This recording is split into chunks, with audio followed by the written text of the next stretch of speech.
From Hollywood, California, the Lux Radio Theater presents Edward Arnold, Fay Wray, and H.B. Warner in The Boss.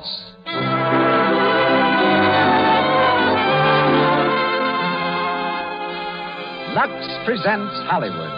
Our thanks to those of you who are expressing your approval of our program by regular purchases of our product, Lux Toilet Soap. You'll find you like our product as much as you like our theater, and we appreciate your loyalty, for it is your loyalty to Lux that makes this program possible. In our theater tonight are Edward Arnold, Fay Wray, and H.B. Warner, whom you'll hear in a moment in The Boss. As special guest, we bring you Dorothy Dix, nationally known advisor on love and marriage, and one of the most famous columnists in the history of journalism. Louis Silvers directs our music. The Lux Radio Theater is personally produced by Hollywood's master showman, your host, ladies and gentlemen, Mr. Cecil B. DeMille.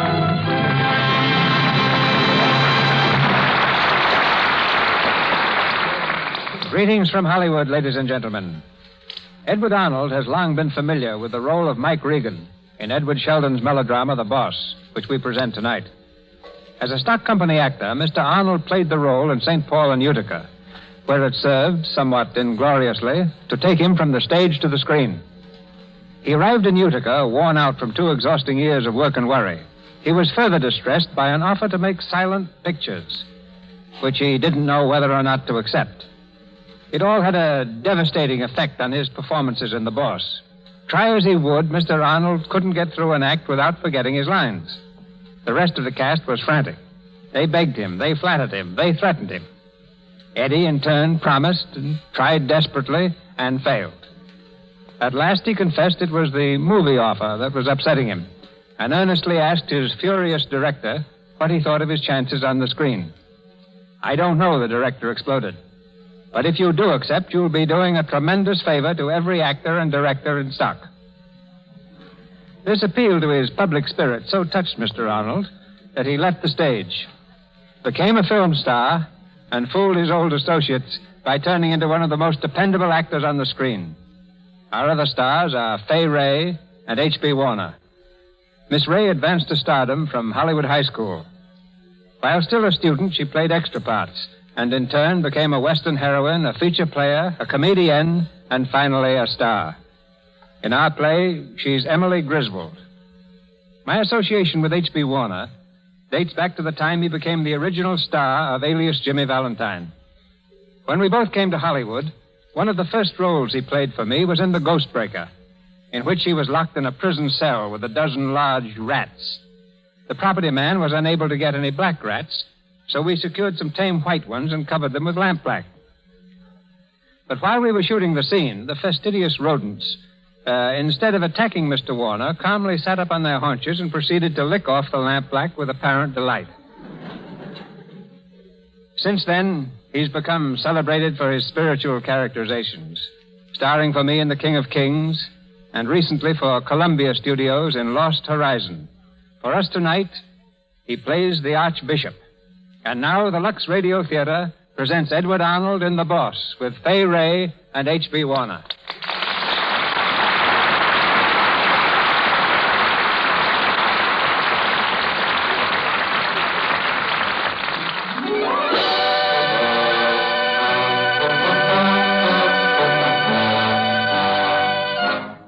The tenement district of a Middle Western city. On a side street which comes to a dead end at the riverfront, a limousine is pulled up to the curb. In the back seat is Mike Regan, the political and financial boss of the town. And beside him, his boyhood friend, now his Grace the Archbishop. The priest leans forward, talking earnestly. And there you have it, Michael. It's not a pretty picture, is it? Now the whole district and every shanty in it is rotten to the core. I don't know how they live in them. And you see, they can't help themselves, Michael. They can't lift themselves by their bootstraps. It's up to us. Michael, when you see what conditions are like... Wait a minute, Your Grace. I don't like to interrupt, but you don't have to tell me about this district. I know, Michael. You were born here. Well, so was I. But it's a long time since you've been back. Now, what do you want me to do? Is it money? If it is, just say the word. Well, money would help, of course, but But I was thinking of something else. Yeah? You're a big man in this town, Michael. Half the men in this district have jobs at your mill. I was hoping you'd, well, take more of a personal interest. Oh, now, Your Grace, I can't do that. That takes a lot of time. Is your time more important than the lives of 8,000 people, Michael? Well, it's my time that gives them jobs. Where'd my company be, Your Grace, if I was puttering around down here every day? I can't do it. But I'll tell you what I can do. You want me to help these people, and I will. You just tell me how much it'll take. Hey, there's a girl trying to... Emily Griswold. Oh, open the door, Dugan. Yes, Good morning, Your Grace. Good morning, Emily. Oh, don't get out, please. It's all right. How are you, my dear? Well, I saw you sitting in the car, and I just wanted to ask you to drop in on Mrs. Holloway, if you Is she could. bad again? About the same. There's no hurry. I'll run in and see her. Oh, this is Michael Regan. Miss Griswold. How are you? Miss How do you Griswold do? has been helping us out in Shantytown. Oh, is that so? One of our very best social workers. Well, I do what I can. It's not very much. I've just been talking to Michael about taking a personal interest in things down here. Oh, that's splendid. I'm so glad you're going to, Mr. Regan. Huh? Well, I didn't exactly say There's it. so much that can be done.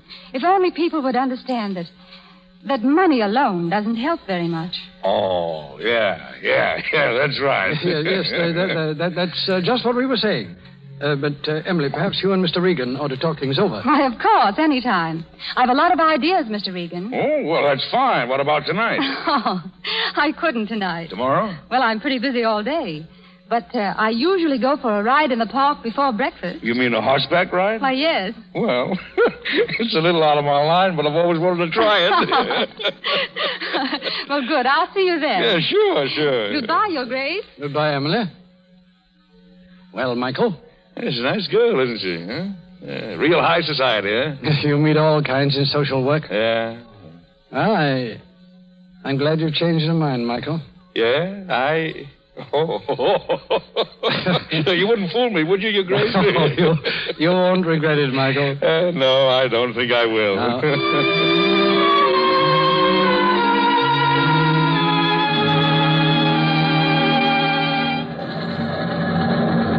Morning, boss. Hello, Ed. Morning, Mr. Regan. Nice day, boss. Not bad.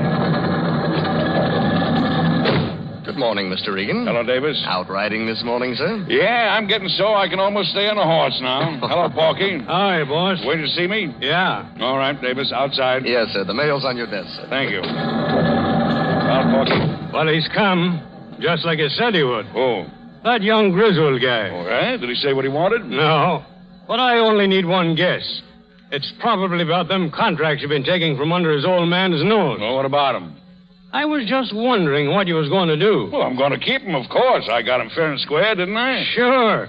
Only I was thinking, you are out riding with his sister every morning. Porky, you're a softy. Business and sentiment don't mix. You know that. Send him in here. Okay. Mr. Regan here now. Thanks. Well, come in. My name's Donald Griswold. Yeah, I know. Sit down. You probably also know why I'm here. I guess so. Regan, you've been underbidding us on every contract we have. I want to know what's behind it. Oh, there ain't nothing behind it. Except I can sell cheaper, that's all. The Western Amalgamated went over to you this morning. Oh, did it? Well, that's the way it goes, young fellow. They say that competition is the life... This isn't competition, Regan. It's robbery. Yeah? We've had those contracts for years. And just because you pay your labor starvation wages, you think you can sneak in That's and... enough of that, young fellow. I didn't ask you to come here. If you want to talk business, send your old man around. I don't deal with kids. When can you see us? Will you be home tonight? Home? I don't see what that has to do with I'll it. be passing that way around 8 o'clock, that's all. I've been wanting to talk to your old man anyhow. Well? I suppose we'll have to be there. Good. Will you have a cigar? Thanks, but we can still afford our own. Oh.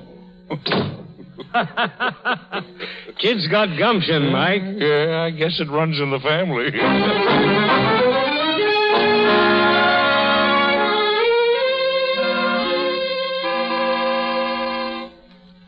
So he's coming here. He insisted on it.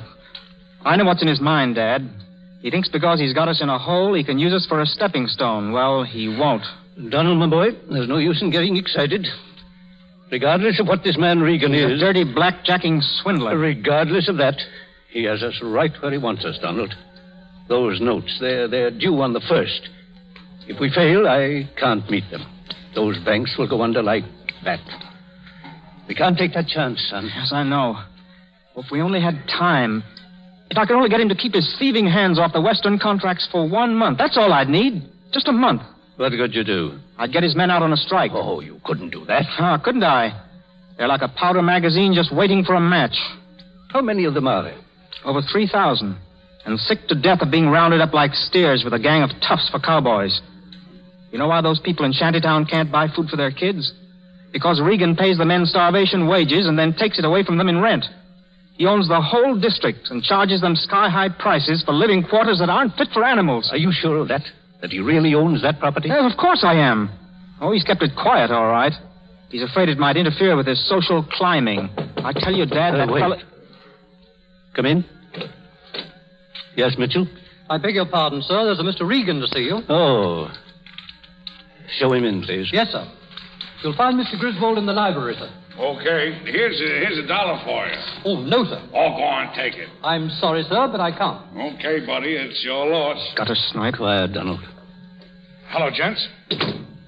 How do you do, Mr. Regan? Good evening. Sorry I'm late. Pretty busy these days. Well, this is certainly a nifty layout you got here, Griswold. Real class. Sit down, Mr. Regan.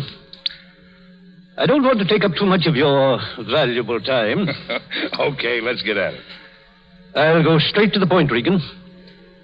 I've been handling most of the grain that lands in this city for nearly 25 years. But I'm afraid I'm too conservative to fight the conditions you've created. You've beaten me, Regan. Oh, what about it? Just a moment, please. I want to make the situation perfectly clear.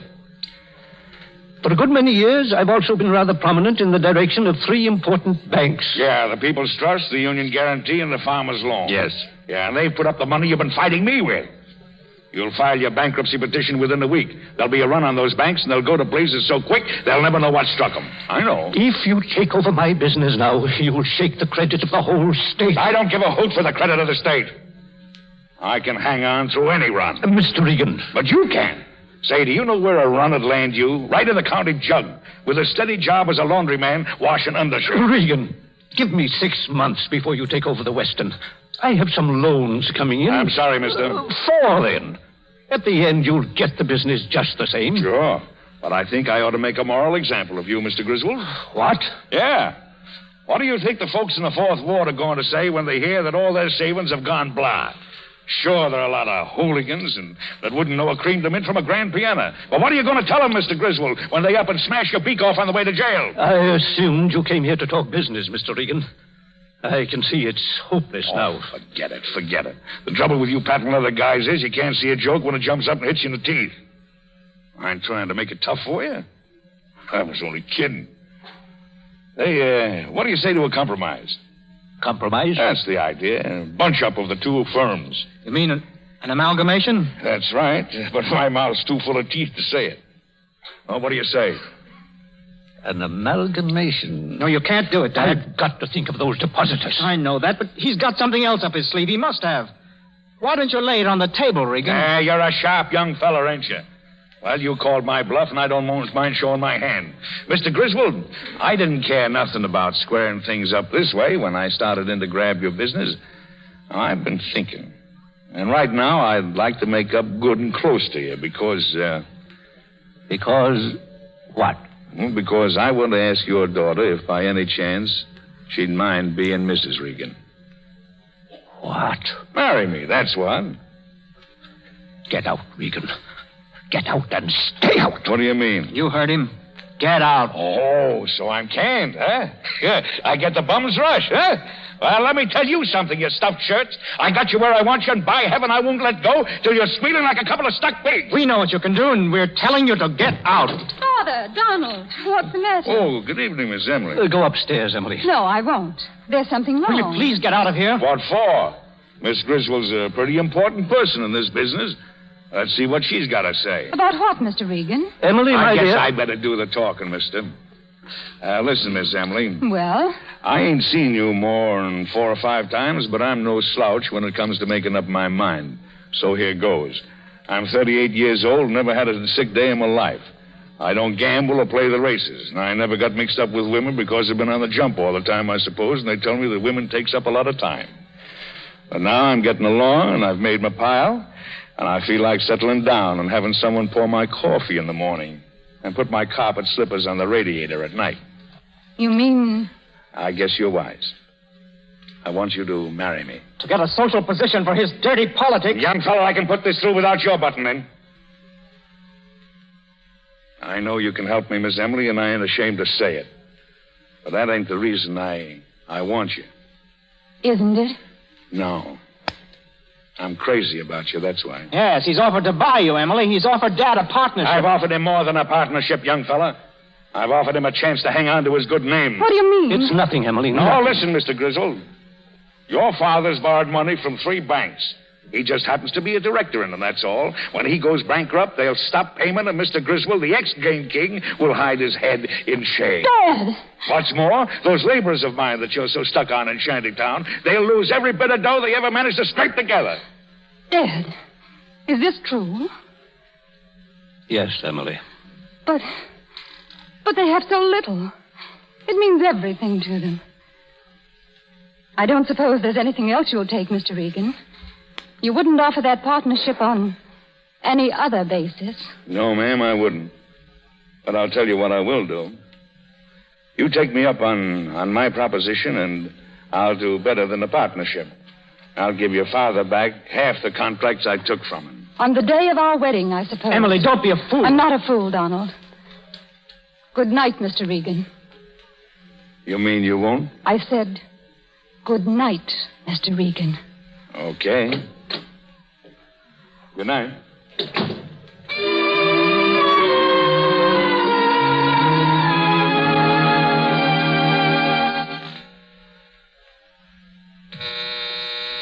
is it? Hold your horses, will you? This is a fine hour to be coming in. Ooh. May I come in, please? I know it's rather late, but do you mind? No, of course not. Come in. Sit down, won't you? Thank you. I've come to tell you that if you still want me, I'm willing to take your proposition. You mean it? Yes. You mean your father... My father doesn't know anything about it. I see. Before we go any further, I'd like you to understand one thing. I don't care for you. I never will care for you. No? Well, that didn't seem to worry you before. Oh, no, go on. If I marry you, it's with the understanding that everything stops at the church door. Yeah, but you... Those are my conditions. I'll help you with my position. I'll do my best for you that way. But that's all. It's just an everyday bargain. If you want me, on that basis, you can have me. Well? Huh. That's a pretty sharp offer you're making me. But I'll take it just the same. On those terms? I always take what I can get, and then I always get a little more. You won't. This time. No? All right. I'll take my chances on that.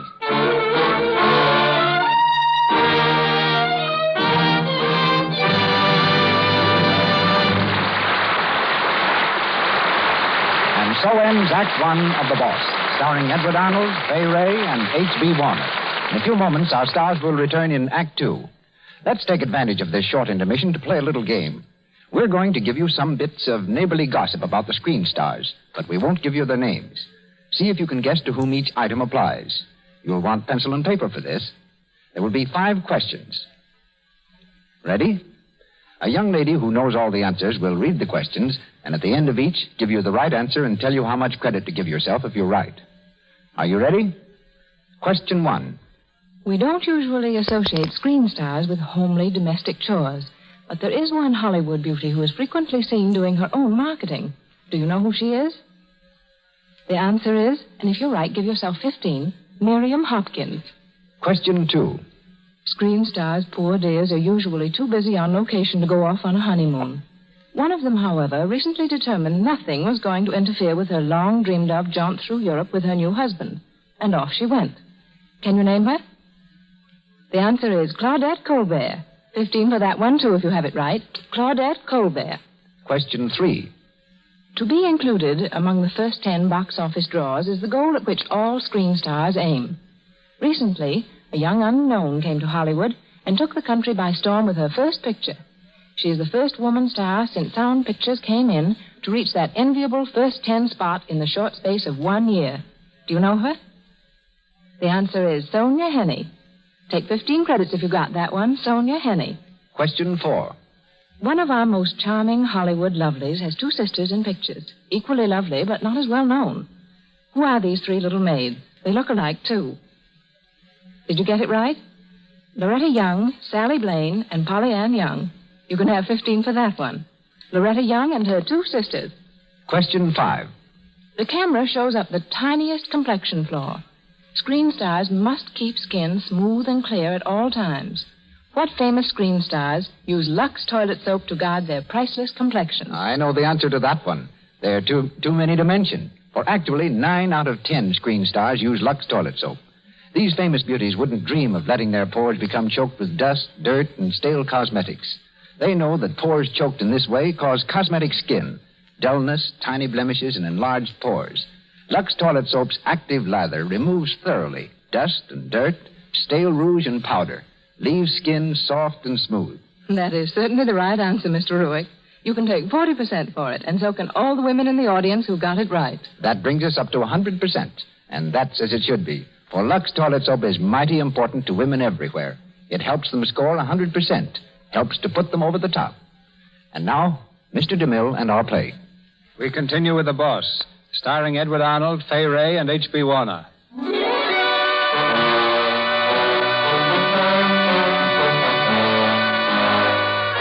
Several months have passed. Donald Griswold, roused to fury by Emily's marriage, has been fighting Regan openly. Agitating among the mill workers, he's brought them to fever heat, and the word strike goes whispering through the plant. Porky McCoy has just brought this news to the boss. They're having a meeting tonight, boss, over in St. Mary's Hall. Young Griswold is going to speak, and he's bringing a whole crowd of the big shots with him. J.C. Tyler, Roland Adams, and the Archbishop himself. The Archbishop? Yeah. And if he speaks against us, we're through. The men will walk out like sheep. Through, eh? All right. Let him quit. If the Western will stand by me for another week, I'll beat him to a standstill. Oh. I got a bunch of men on their way right now. 3,000 of them. They'll work for half pay. Say, that's great, boss. That's swell. Now, you get over to that meeting tonight and let me know how things are going, see? I'll be home if you want me. Call me anytime. Okay, boss. Lick me, huh? Yes, they will.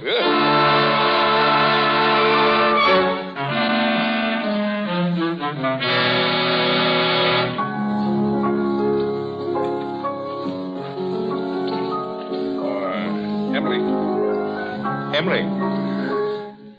Yes? I ain't interrupting, am I? Oh, no, it's all right. Yeah, you're looking swell tonight. You know, I kept watching you at the dinner table and saying to myself, she's got all the other dames in this town lashed to the mast. Thank you. You know what day this is, Emily? Day? Yeah, it's October the 29th. Well?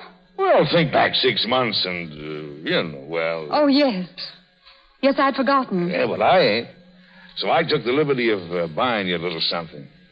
Look, Emily, it's a pin. What's the matter? Don't you want it? Thank you, Michael. You ain't even looked at it.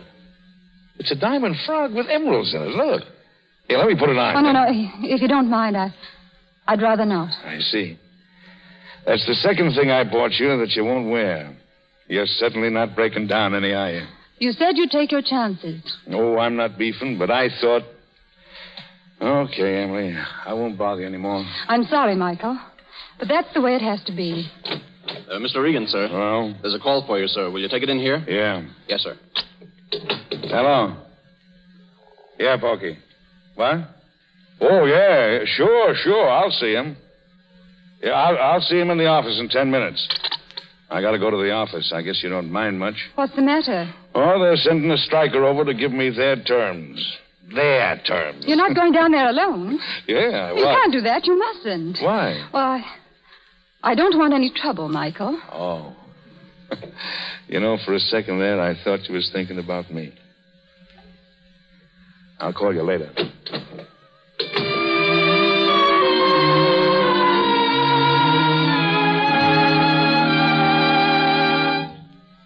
Those are the terms, Regan. They're waiting for me over at the meeting. 8-hour day, 2 shifts, and a 25% raise in pay. Is that all? That's all. Don't you want my watch and chain, too? We don't want nothing that ain't ours by rights. Who framed that resolution? Griswold, I suppose. I ain't saying. Well, what's it going to be? You want my answer, huh? Yeah, and if it ain't the kind we like, we'll soak you all the harder later on. Well, come on, Regan. What do you say? I don't say nothing. My right hand does all my talking, and here's your answer now. Come on, get up, you sneaking tripe. And take my answer back to Griswold. Come on, get up, do you hear? What's the matter with you? Come on, do you hear me? Come. God. Michael. Shut that door. What do you do down here? I told you. What happened? What did you do to him? Oh, they sent him over here, and I hit him. Get some water. Yeah, Quick. Yeah. Oh. Did I finish him? I don't know. Give me your handkerchief. What's that mark on his head? I didn't hit him there. He must have fallen against the desk. Oh, I hope you're proud of yourself, Michael. Oh, lay off, will you? I didn't mean to hit him that hard. I lost my head. Do you know this man? No, just that he was one of the men in the... Do you know anything about him? No. Well, I do. He was at the hospital last week when I went to see his wife. His wife? She's sick. She's dying. Dying? I didn't know that. What did he come here for? Why didn't they send someone else? Well, it's too late for that now. Yeah. Where's my wallet? What are you doing? Oh, just a couple of bills, that's all. I'll slip them in his pocket. I guess he can use them. I suppose you think that makes everything all right. Well, whether it does or not, it'll help, won't it? I didn't mean to hit him that hard. I lost my head. Oh, I knew this was going to happen. Michael. Listen. Michael Regan. Someone come up the steps. I gotta get this guy out of here. Michael. It's the Archbishop. The Archbishop? If he sees this, stole him for a minute. I gotta get this guy in the other office. Can you carry him alone? Yeah, sure, stole him. Michael. Come in, Your Grace. Well, Emily. I didn't expect to find you here. Where's Michael? He'll be right in. I tried to call him at home, but they said he was here. I've got to speak to him, Emily. Why, yes, Your Grace. Well. Good evening, Father. I'm glad you're still here, Michael. Now, sit down, Your Grace. Sit down. I haven't time. I'm on my way to the strikers' meeting in St. Mary's Hall. Strikers' meeting? Oh, now, you're not going to speak against me, Father. That's just what I've got to do. But why? Young Griswold was talking to me this afternoon, and I see I've kept my mouth shut long enough. So I just stopped off on my way down for the sake of old times, Mickey, to ask you if you won't give in before it's all too late. Give in and take a licking, huh? Yeah, you were never much good at that, were you? You were always the fightingest kid in the whole 4th Ward. I guess I was. But remember, Mickey, whenever you'd go too far, I'd rise up in the name of righteousness and beat the very stuffing out of you. Well, you was 2 years older than me. And the blame side bigger, too. Oh, Mickey. Yes, Father. I'll give it up, my son. Tell the men you'll give them what they want. They deserve it, and... Oh, it's for your sake I'm asking, Mickey. And if I don't? I'll speak at this meeting tonight. I'll tell these strikers I'm behind them. I won't rest until I've struck you to the ground, my son, and I can do it. You know I can. All right. You've got me, Father. I'll give in. You mean it? Sure. If you go straight home from here without showing yourself or speaking at the hall, I'll send them word tomorrow morning that I'm down. And by Sunday, we'll have the terms all settled. You promise? Well, sure, I promise. I hope I can trust you, Michael. You can trust me like you trust yourself. All right. I won't go near that meeting tonight. That's all I wanted to know, Father. In a week, you'll have settled it for good? Just 1 week, and I'll settle it for good and all. Your Grace, do you hear that? Do you know what he means? What are you talking about? Why don't you shut up? I won't shut up. He's lied to you, Father. What? You're crazy. He's lied to you. He hasn't the least intention of giving up 1 inch to those strikers. Don't mind her, Father. She's off the nut. He's just fighting for time. Time, that's all he wants. A week? Why, in a week, he's going to have 3,000 men here to take over the strikers' jobs. Who told you that? Regan, is this true? Oh, she's crazy, I tell you. I've had a change of heart. I feel as if every one of them strikers was my brother. Your brother? Open that door, Your Grace, and look into the next room. Shut up, The man you'll see there brought the strikers' ultimatum to this office tonight. He'll show you how my husband treats his brothers. Father, wait a second. Listen. Get out of my way. So you lied, Michael. You lied to me. It was an accident, Father. I didn't mean to hurt him. No? And you don't mean to keep your word about settling the strike. Well, we'll see about that. Wait a minute, Father. Where are you going? To St. Mary's Hall. No, Father, you can't do that. I can and I will. I'll talk to the citizens of this town as a priest has never talked to them before. Now get out of my way. Father, wait. You've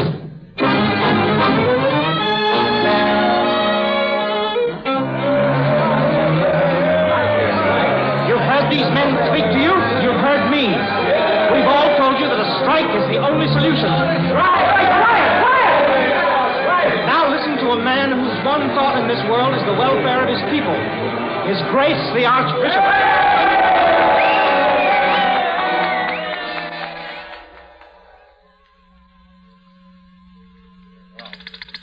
Hello, are you still there? Well, listen, Porky. Take down everything he says, everything. Then call me here at home. Yeah. Michael, Oh, come on in. I've taken care of that man. Oh, how is he? He'll be all right. Well, that's okay. Yes. You did a good job. Yeah? You didn't do so bad yourself. The Archbishop is down there at that meeting speaking against me now. That's pretty good, too. Turning against your own husband. Trying to soak him every way you could. Oh, that's not true. I did it for you. Yeah, and I treated you well. And I done everything I thought you wanted, big and small. And I kept out of your way as much as I could, sneaking in at the back door night after night, taking off my shoes when I went upstairs, beating it from a room whenever I heard you coming. I've tried to make living here easy for you, and it's been no cinch for a man like me. No cinch, I'll tell you. And that's the truth. And now what do I get? You lie low, waiting for the chance. When you see I'm breathing hard and scrapping with both hands, you up and stick a knife in my Stop back. it! Stop it! Well, and it's so. Wait. Listen, there's something I want to say. I've hung on to myself for 6 months now. I've done my duty by you the way we agreed and shut my eyes to everything else. But I've come to the end. I spoke out tonight because I couldn't help it. Do you hear? I couldn't help it. And I'll go on that way.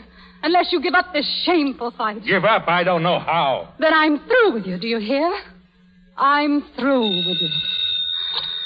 Hello. Oh, I've been a fool. I've been a fool even to hope that it shut up. might... I can't hear. Hello, Porky. Did he speak yet? What did he say? Yeah? Yeah? Oh. I suppose they're walking out on me, huh? Leave me flat, huh? What's all that noise? Cheering. Cheering, huh? Cheering. Michael. Oh, Michael. Oh, go away. Go on. Beat it and let me alone. Come in. Telegram for Mr. Regan. Telegram. Give it to me. Give it to me. What is it? Michael, what is it? What's the matter? It's the Western. They've canceled my contracts. And they've gone back on me. Now I am finished. I'm smashed. Go on, tell me you're glad. Go on, get it off your chest. And laugh. Why don't you laugh? Go on. Don't be scared. I can't hurt you. I can't hurt nobody anymore. I'm done. I'm done. We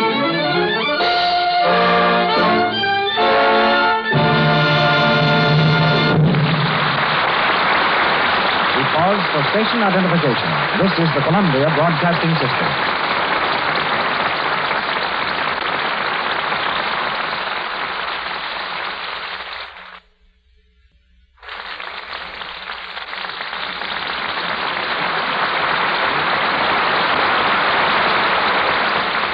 And so, ladies and gentlemen, the second act of our drama comes to its close.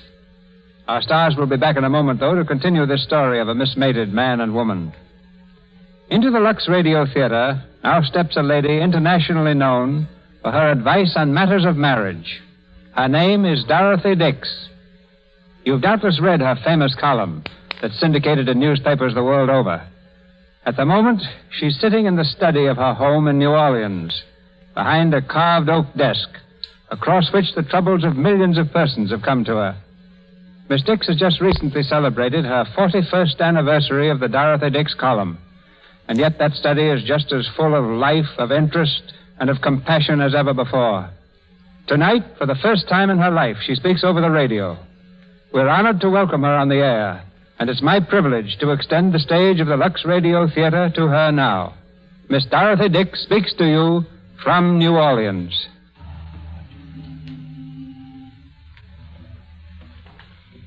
Thank you, Mr. DeMille. True, this is my first experience in speaking over the radio, and I feel that I'm a little advanced in life to undertake an active role in that very young field. Usually, I just listen, and as a listener, I've enjoyed many of your LUX plays. They're as fine in the field of entertainment as your LUX soap is in the field of beauty. Your play this evening interests me particularly. I have never heard the boss before, and I don't know how his problem is going to work out.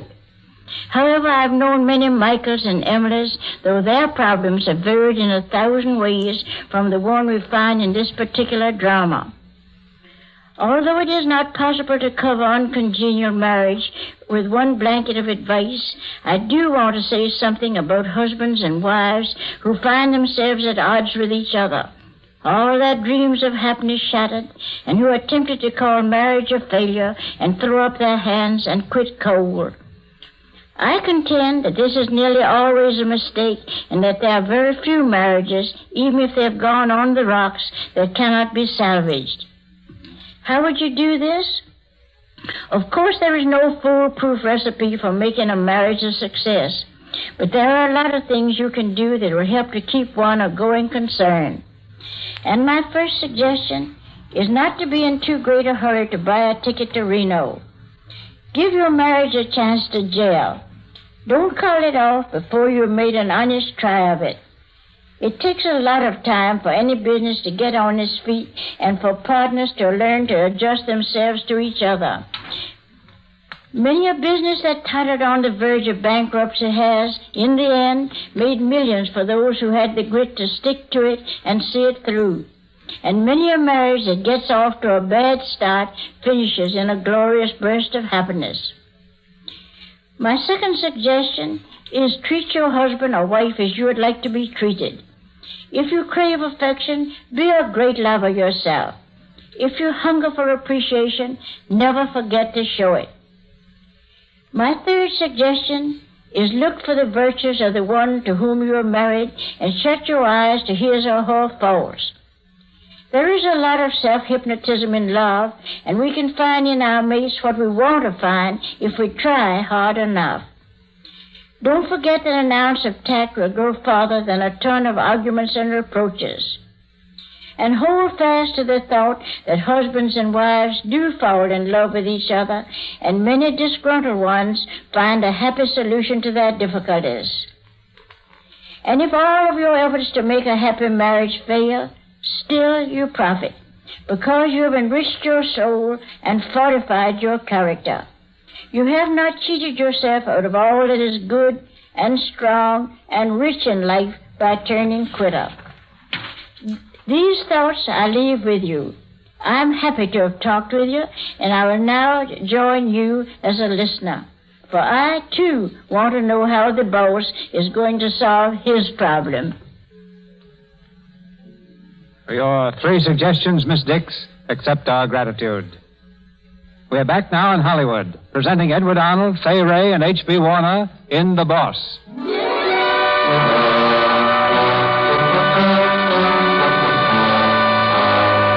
It's early the following morning, and Mike Regan has rallied himself for a last desperate effort. He and Porky McCoy are in a car, touring slowly through the town, on the lookout for fresh activities of the strikers.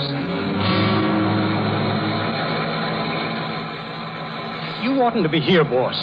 If we run into any of that mob, they'll Shut up, Porky. I know what I'm doing. Yeah? I wish I was sure of that. Hey, look. Stop the car. There they are, boss. The whole mob of them. They're heading for the plants. That's Griswold with him, ain't it? Looks like him. He's taking them there for a meeting. You're trying to bust me on the home grounds, huh? Let me out, boss. I'll round up a couple of the old gang and we'll... No rough stuff. Okay, boss. But we ought to know what they're going to do. They might start... All right, take it easy. I'll be at the house if you want me. Okay, boss. I'll call you up the first thing. Right.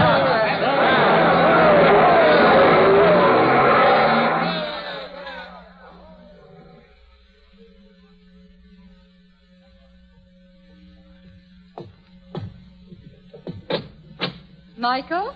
Hello, Emily. I've been waiting for you all morning. What for? To tell me you're sorry? Yes. Well, you don't have to. I don't need your sympathy. Not until I'm licked. You mean you're still going to fight? Still? I'm just starting. And it's going to be a swell show. You know what I'm going to do?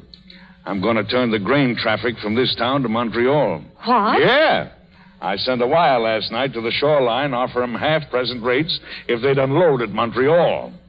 I'm waiting for an answer now. Half rate? But will it pay? Hey, who wants to make it pay? All I want to do is get back at this town, and that's what I'm going to do. I'll show this town. I'll strip it clean. What do you mean? I got over $6 million invested in this place, and when I skip, my dough skips with me. You see? No, I don't see. I don't see at all. Well, then listen to this. A lot of that dough is in mortgages, overdue mortgages. Michael. Yeah. And before I leave here, I foreclose on every one of them. You wouldn't. Now watch me. Whose mortgages are they? Oh, just little ones down around Lake Street. Lake Street? Why, that's Shantytown. Sure, what about it? Well, what's going to happen to those men? The men you've employed for years. You mean the men that started the strike and beat me? They're going to lose their happy homes. That's what'll happen to them. Michael, you can't. They're the people that made you. You can't ruin them just to satisfy your own miserable little idea of revenge. Yeah, that's it, revenge. I'm going to squeeze them until I hear their bones cracking. You won't. You won't, Michael. I married you only to help those people. And I'm not going to see my sacrifice go for nothing. Now, how are you going to help it? Well, I don't know. I don't know anything except that I'm your wife. And you can't do this. I'm your wife. My wife? Yeah, that's a good one, that is. I guess if you was my wife, I might act different. You say you feel sorry for them strikers. Well, let me tell you right now, there's not one of them that ain't got more than I have. He's got someone that loves him. What have I got? Nothing. Michael, listen to me. I'm sorry for everything, really I am. I should never have married you with those conditions. But I'll change now. I'll be different. Different? Don't you want me to, Michael? Emily, do you have to ask me that? Sure, I want All right, then. I will. Emily. But you'll have to give up this idea of yours. Oh, yeah? You've got to leave those people alone. Oh, so it's another bargain you're making. Is that it? No, it isn't. Yes, it is. You're driving another bargain just like you did the last time. Do you think I want you if that's how you come to me? Do you think I'll take my wife that way? Michael. I won't have you, see? If you don't come to me of your own free will, I don't want you at all. No, you're wrong. It is of my own. Who is it? Mr. McCoy to see you, Mr. Regan. I can't see him now. He says it's important, sir. He seems rather upset. Huh? Well, what did he... All right, send him in the library. Yes, sir. I'll speak to you later, Emily.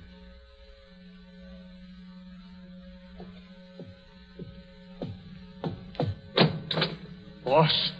All right, Porky, what's on your mind? Boss, it's about young Griswold. Yeah, well, come on, spill it. He got the crowd down at the plant, boss. He got up in a barrel and sailed into you. Said he was going to lick you. Call you all the dirty names you could think of. I guess I sort of went off my nut and Well, go on. I heaved something at him, a bottle. I heaved it, and it caught him in the head. What? He went down. What happened then? Tell me, is he all right? I don't know. They took him into Dugan's Cafe. Then the ambulance came and got him. You fool! I didn't mean to do it. Honest, I didn't. But they're coming down here, boss. The whole crowd of them. They're heading this way, and I... Shut up and listen to me. Did anyone see you throw that bottle? No. It was all looking at him. I was on the outside of the crowd. Then it's all right. Go home to your wife and kid and keep your mouth shut. Do you understand? If there's any trouble, I'll take care of you. Gee, thanks, Mike.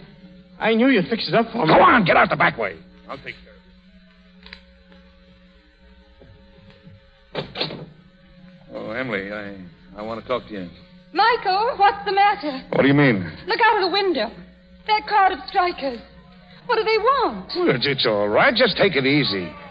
They found out about the mortgage. No, it's nothing like that. Sit down, and I'll tell you about it. What is it? Tell me. Oh, it's about your brother. What's happened to him? Well, he went down to the plant to talk to the men. Well? And he was saying some rotten stuff about me, and they began firing things. Porky says it was a bottle that caught him in the head. They got him in the hospital as quick as they could. Oh, you did it. You told them to do it. Emily, you don't believe that. You don't believe I done a thing like that? No, you don't. You can't. Don. Oh, I never knew a thing about it till Porky told me. I wouldn't have had it happen for anything. Oh, Emily, listen to me. I got the whole town lined up against me. I'm all alone. But if you will believe me, Emily, I don't care. And I will be different, too, from now on. I'll be as different as I know how. I'll throw up the Montreal deal. I won't foreclose any mortgages. I'll do anything you want me to if you'll only believe me. Emily.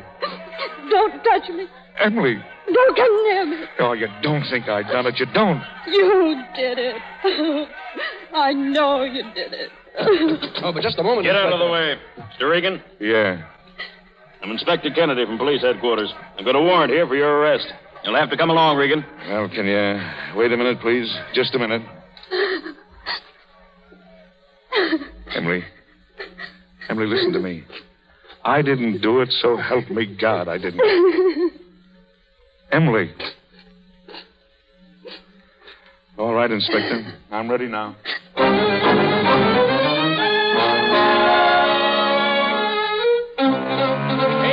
baby, Donald Griswold sinking. Paper, Donald Griswold. All about it. Regan held for question. Never accused. Held without bail. Regan held. Paper.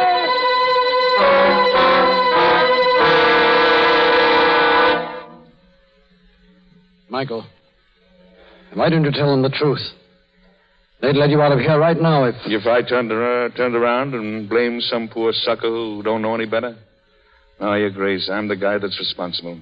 I'm the guy that's taken the rap. That's the way it is, and that's the way it's going to stand. And still I say you didn't do it. Oh, what makes you so sure? Because I know who did. Oh, you do? Yes, a priest comes to know these things, Michael, even though he can't speak of them. Well, what of it? It's a fine sacrifice you're making, my son, but it may turn out to be greater than you think. You mean if Griswold dies, huh? Yes, Michael. Yeah, I know. They'll hang me high in the kite. So, what? Porky's got a wife, he's got a kid, he's got everything to lose. And you? Me? I never had anything to begin with. Michael, if you won't help yourself, there's nothing I can do for you. That's right. I don't want any help. I don't want anything, Father. Very well, my son. Oh, Father, wait. There is just one thing. Yes? I'd like to see Emily again. Would you ask her to come? I don't guess she'll do it, but I'd like to see her just once. Very well.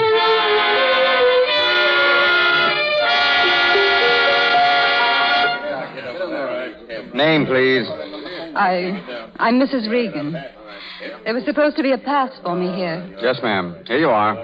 The guard will show you to his cell. Thank you. Any chance yet, officer? You'll have to wait, McCoy. McCoy. Oh, hello, Mrs. Regan. Are you waiting to see him too, Porky? Well, no. No, ma'am, I ain't. This way, Mrs. Regan. Thank you.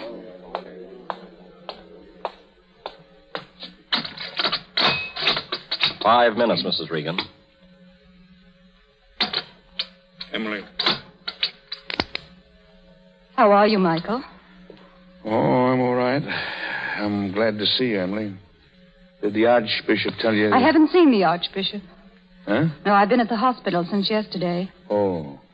Well, I wanted to see you, Emily. It's about those mortgages. Yes? I thought I'd deed them over to you if you didn't mind. Deed them over to me? But I thought you were going to foreclose. I changed my mind. Why? Oh, I don't know. When you're up against it the way I am now, you sort of feel like squaring everything up. And I thought seeing you was so interesting to those men down there, you'd like to keep an eye on them and see that they don't get into trouble. They're just like kids, you know. I guess they need someone to look after them. Oh, Michael. Will you do it then? Oh, that's fine. I'll fix the papers up tomorrow. Oh, thank you. Oh, that's all right. Well, you're the boss now, Emily. The boss of Shantytown, huh? I guess you'll be a better one than me. Are you going to Montreal soon? Montreal? No. Guess I ain't going any place for a long time yet. You mean on account of Don? Yeah. Well, then you don't know. Know what? Well, it's all right. He's going to get well. Is he? Yes, that's what the doctor says. He operated at 2:00. Don knew me before I left the hospital. Oh, gee, I'm glad. I'm awful glad, Emily. So you can probably go to Montreal after all. Yeah, I suppose I can, but somehow I guess I won't. You're giving that up, too. Well, it looks that way. But why? You don't have to. Can't I do a decent thing sometimes just for the fun of it? Just for the fun of it? Well, I ain't doing it for any other reason. You've changed.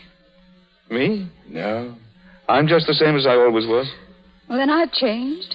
Because everything looks different to me now, Michael. I'm sorry I didn't believe you about Dawn. Oh, what's the difference? You'd done so many things, and I knew how you felt about Dawn, and when you told me, it all seemed to go together. I couldn't think... Don't begin that again, please. But now it's all right. I'm sure now. I know you didn't do it.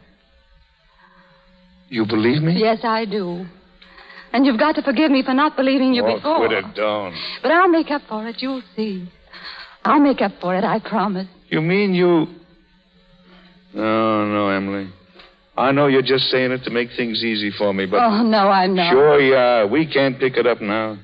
We've got to start all over, only this time we got to start alone. Why? We were all wrong, Emily, right from the beginning. I was wrong in thinking I could ever make you happy, and you was wrong in thinking you could ever let me try. Oh, don't. Please People don't. have to love each other awful hard before they can get married. If you and me had done that, well, I guess everything would have been all right. But as it is, all the bills paid, the accounts all closed. If there's any forgiving to be done, I guess I'll do my share. I hope God gives you all the things you never could get from me, Emily. I hope you'll live happy. Good luck to you, and goodbye. Mr. Regan? Yeah? That man, McCoy. What about him? He just spilled the whole thing. Went in to see the inspector and made an affidavit, saying that he threw the bottle and you had nothing to do with it. McCoy said that? Yes, ma'am. So you're all right, Regan. Officer. Yes, ma'am. Would you call my chauffeur?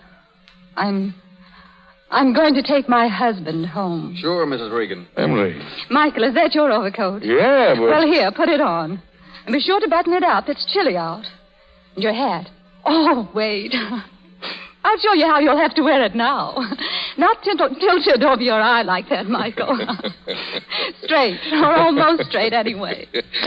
You mean like this? Yes, like that. That's fine. Now take it off. What? I just put it on. Oh, Michael. Do you think I'm going to let you kiss me with it on? Emily. Oh, gee.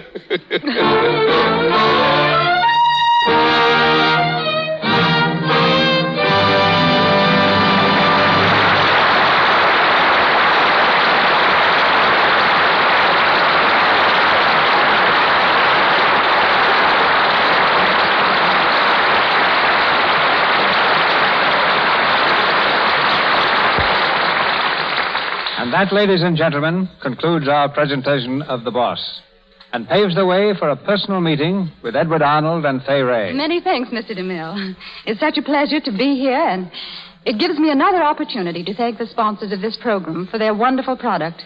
Here in Hollywood, where a girl has to be most careful about her complexion, Lux soap is indeed a friend. I know I wouldn't think of using anything else. You know, that's very kind of you, Fay, and I thank you. I've heard you're something of a poet, and I believe our audience would like to hear one of your efforts. Well, I'm not so sure you should be so sure. You know, my career as an amateur poet began and ended when I was 14. While other kids were playing cops and robbers, I was writing poems. But after I saw one published, well, let's talk about Eddie. You know, I'm worried about you, Eddie. Haven't you been well? Yeah, I'm fine. I'm marvelous. Why? Well, you seem a little thinner than the last time you were here. Yes. Oh, that. Are you reducing for a new picture? No, it's not that. Well, but you certainly are thinner. Well, if you must know, it's because my wife is away. Yeah. She's in New York doing some concert singing, and until she returns, well, I'm doing the cooking. But I've always understood that you're an excellent cook. They tell me your sour braten and potato dumplings are a symphony in calories. It's really nothing but a hobby to me, cooking. Just like Fay here writes poetry. Oh. Of course, anybody can write poetry. But sure. sour braten and potato dumplings, Well, now, if your old sauerbraten is so good, what's the recipe? I bet you don't even know how to cook it. Oh, yeah? I'll not only tell you how, but what's more, just to prove how easy it is to write poetry, I'll do it in rhyme. I dare you. All right, here it goes. Now, the title of this poem is Sauerbraten. I tossed it off one day after eating some of my own sauerbraten, so blame it on the cooking if you want to. Of all the things that man has begotten, what is more grand than sauerbraten? Especially when you serve it in those dumplings made of potatoes. I'm sure my teeth have never sodden a tastier dish than sauerbraten. So it tastes like food and not like water. Soak the meat in a bucket of water, and just to be sure it's especially nice, add a cupful of vinegar and a thimbleful of spice. The reason why it is sometimes tough is because many people don't soak it enough. Let it soak for 3 days or 4 at the most. Then cook in the oven like you cook a pot roast. Now for the dumplings made of spuds. In order that you won't be duds, and for the best results from a boiled potato, boil them first and peel them later. After they've cooled, they'll look much nicer if you slice them through a potato slicer. Then drop them into a batter consisting of pepper and salt and flour and mixing. It's not essential, but if you like to putter, slip in some croutons fried in butter. Back to the pot, the whole thing goes. Batter, croutons, potatoes. There to boil, bubble, bubble, bubble. Potato dumplings are an awful lot of trouble. But what tastes better if you've cooked them right? There's nothing more tender and nothing more light. You can have your squab. You can have your mutton. Please pass those dumplings and sauerbraten. By Edward Arnold, the end. Now you know why I don't write poetry. Good night, C.B. Good night. Good night, poets. A very important announcement about next week's play in Stars comes from Mr. DeMille shortly. Heard in tonight's drama were Howard Phillips as Donald Griswold, Frank Shannon as Porky McCoy, Wright Kramer as Mr. Griswold, Eric Wilton as Mitchell, Earl Gunn as Scanlon, Lou Merrill as the Inspector, Frank Nelson as Davis, David Kerman as Dave, Sidney Newman as Gates, Eddie Kane as an officer, and Ross Forrester as a newsboy. Mr. Arnold appeared through courtesy of B.P. Schulberg and Louis Silver's 20th Century Fox, where he directed music for the new film Sally, Irene, and Mary. Back now to our producer. Last January, the Lux Radio Theater was honored with the presence of one of the greatest actors of our generation, who chose our stage as the scene of his first dramatic performance on the air. We are proud to announce that he has acceded to your many requests for a return engagement. So next Monday night, we present Mr. George Arliss, accompanied by his lovely wife, Florence Arliss, and an all-star cast. Mr. Arliss will reenact his memorable screen portrayal, The Man Who Played God, an inspiring drama of a sensitive man fighting to overcome a physical handicap and find his rightful place in society.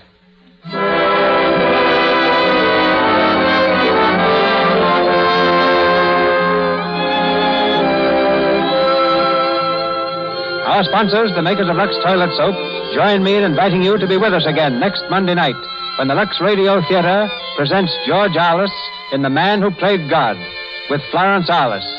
This is Cecil B. DeMille saying good night to you from Hollywood.